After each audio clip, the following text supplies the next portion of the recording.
Il est 18 h, bonsoir à tous, voici les principales informations de ce mardi 11 mai 2021.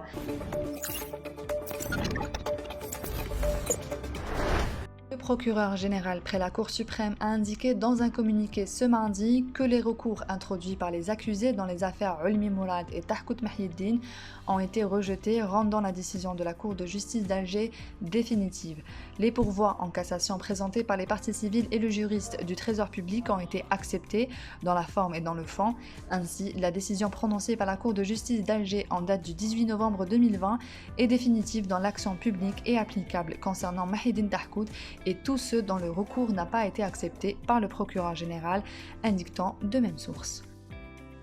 22 individus ont été présentés lundi devant le procureur de la République près le tribunal de Mila pour des affaires de corruption concernant la coopérative des céréales et des légumes secs de Mila. La sûreté de Wilaya a précisé qu'il s'agit de cadres à la coopérative de Mila, activant dans plusieurs de ses sections et autres individus externes. La présentation de ces individus devant le procureur de la République est intervenue suite aux résultats des enquêtes sécuritaires menées par les éléments du service de la police judiciaire de la sûreté de Wilaya ayant duré plusieurs mois et qui ont donné lieu à la découverte de plusieurs affaires de corruption et l'identification des impliqués qui ont été présentés devant les instances judiciaires.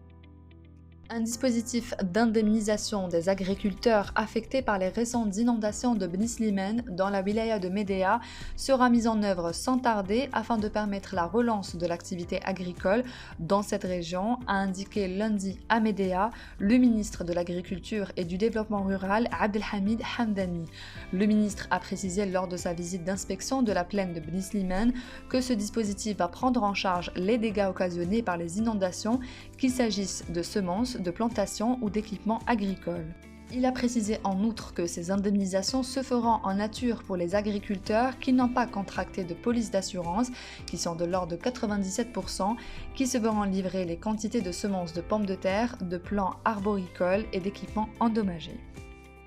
Au moins 24 personnes, dont 9 enfants, sont mortes hier soir dans des frappes attribuées à l'armée israélienne menées dans la bande de Gaza et la ville de Rafah dans le sud de l'enclave palestinienne. Les tirs de l'occupation ont également détruit complètement et endommagé les propriétés et maisons palestiniennes. Le Conseil de sécurité de l'ONU s'est réuni hier en urgence sur les violences à Al-Quds, mais sans s'entendre sur une déclaration commune, les États-Unis jugeant qu'un message public n'était pas opportun à ce stade, selon des diplomates. Par ailleurs, le porte-parole du chef de la diplomatie de l'Union européenne, Joseph Borrell, a déclaré que la flambée de violences significatives dans la bande de Gaza et Al-Quds Est doit cesser immédiatement, en ajoutant que tous les dirigeants ont la responsabilité d'agir contre les extrémistes. Le statu quo des lieux saints doit être pleinement respecté.